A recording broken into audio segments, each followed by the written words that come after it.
Lily had always loved the cabin in the woods. Nestled miles from the nearest road, it offered the kind of isolation she craved when the city's endless noise became unbearable. Here, there were no car horns, no chatter, only the soothing sounds of nature, the rustle of leaves, and the occasional call of an owl. Tonight, though, the silence felt different. It was heavier, pressing against her ears like a weight. She sat curled up on the couch, wrapped in a blanket, the flickering fire her only company. Her laptop sat on the coffee table, the sensor blinking on an empty document, the wind outside picking up, wrestling through the trees and rustling the windows. Lily tried to focus, telling herself she was just being dramatic. She'd come here to write, not to spook herself with imaginary fears. Then came a knock. It was faint at first, almost imperceptible. A soft tap, tap, tap on the wooden door. Lily frowned, her fingers freezing mid-type. She glanced toward the door, the shadows of the room stretching ominously in the firelight. Probably just the wind, she muttered under her breath, forcing a laugh that sounded hollow even to her. Knock, knock.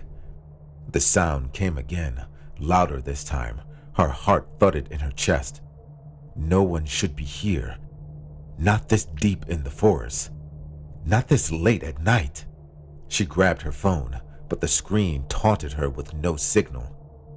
Slowly she stood and moved toward the door, her bare feet silent against the wooden floor. She peered through the peephole. Nothing. She flickered on the porch light, illuminating the front steps. The pale glow revealed the swaying brushes of trees, but no sign of a visitor.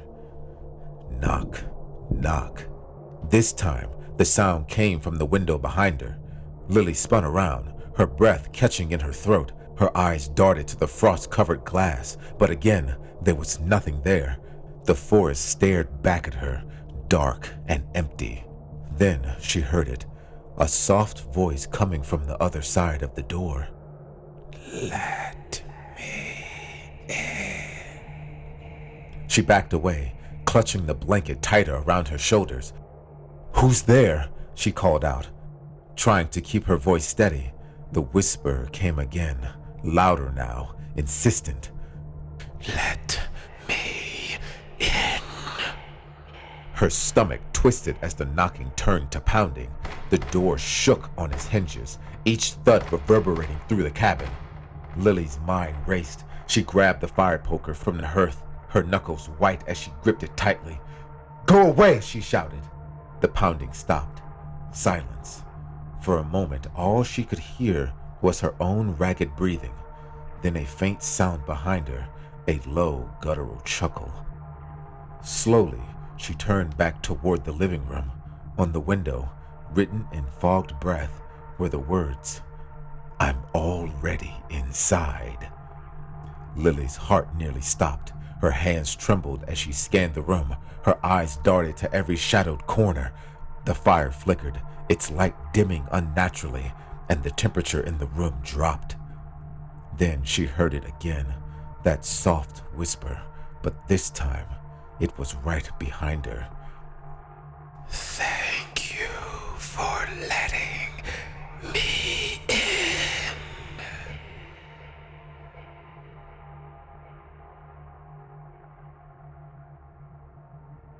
For as long as I could remember, the old Warner house at the edge of town stood empty. It was an odd place, almost unnaturally so. The house itself wasn't particularly large, but its blackened windows and peeling paint made it look like it had been abandoned for centuries. Legend had it that anyone who stayed in the house overnight either went mad or vanished. Still, the stories were just that, stories. Or at least that's what Claire thought when she and her friends decided to spend the night there. "It's just a house," Claire said, laughing as they stood at the gate, staring up at the shadowed structure. "We'll take some selfies and be in and out." Her friends, Josh, Amber, and Liam, weren't as confident, but peer pressure had a way of overriding fear. By the time the sun dipped below the horizon, they were inside the house, flashlights illuminating the dust-covered furniture and cracked walls. The air was stale, heavy with the scent of mildew, and the faint creaks of the house settling seemed unnervingly loud in the silence. "This isn't bad," Josh said, though his voice trembled as he glanced nervously at the warped staircase leading to the second floor. Amber shuddered. "I don't like this. It feels like we're being watched." Liam scoffed, but his hand tightened on his flashlight. "It's an old house. Of course it creaks and feels creepy. That's why people make up stories." But as the night wore on, the air inside the house seemed to grow colder, thicker, as if the walls themselves were closing in. Strange noises began to echo, soft whispers that seemed to come from nowhere and everywhere at once. "Did you hear that?" Amber whispered. Her eyes widened. Claire frowned. "It's probably just the wind." But deep down, she wasn't so sure. Then they found the door. It was in the basement, hidden behind a pile of rotten wood and debris. The door was old, its surface marked with strange symbols carved deep into the wood. It shouldn't have been there. None of them remembered seeing it when they first entered. "We shouldn't open it," Amber said, backing away. "Why not?" Josh asked, gripping the rusted handle. "It's probably just an old storage room or something." Before anyone could stop him, he yanked the door open. The air that rushed out was icy, carrying with it a smell that made them gag, like rotting meat left in the sun. Their flashlights flickered, and for a moment, everything went dark. When the lights came back on, the room beyond the door wasn't a storage room at all. It was wrong. The space seemed to stretch endlessly, the walls covered in a strange black substance that pulsed and writhed like it was alive. Shadows darted across the room, too fast and too large to be human. Josh stepped inside, despite Amber's protests. "Guys, come look at this." He didn't finish his sentence. The door slammed shut, shaking the entire house. "Josh!" Claire screamed, pounding on the door, but no matter how hard they tried, it wouldn't budge. Then they heard him. At first, it sounded like Josh's voice calling for help, but as it grew louder, it twisted into something inhuman, filled with a guttural growl that sent chills racing down their spines. "Let's get out of here," Liam said, pulling at Claire's arm. "Now!" They ran, but the house didn't let them go. The hallways twisted and shifted, leading them in circles.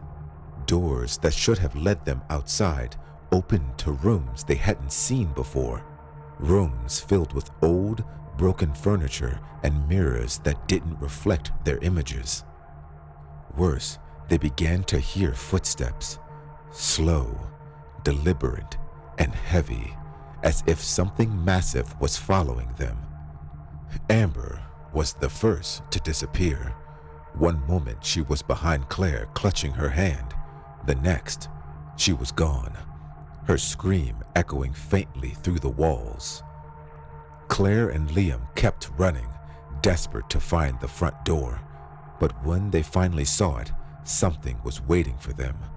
It stood in the doorway, a towering figure shrouded in darkness, its face obscured by a mask that seemed to shift and change with every glance. Its hands were long and clawed, digging against the walls as it moved toward them. "Run!" Liam yelled, shoving Claire toward the stairs. She hesitated, looking back at him. "No, come with me!" But Liam didn't follow. He turned to face the creature, holding up a broken chair like a weapon. "Go!" Claire ran. She didn't know how she escaped, or when she found herself outside, gasping for air under the cold night sky. When she looked back at the house, its windows were dark, and the whispers were gone. She waited until sunrise, but Liam and the others never came out. Now, Claire doesn't get much sleep. She moved to another town, but every night she hears the whispers again, and sometimes when she looks out the window, she sees the house, no matter where she is.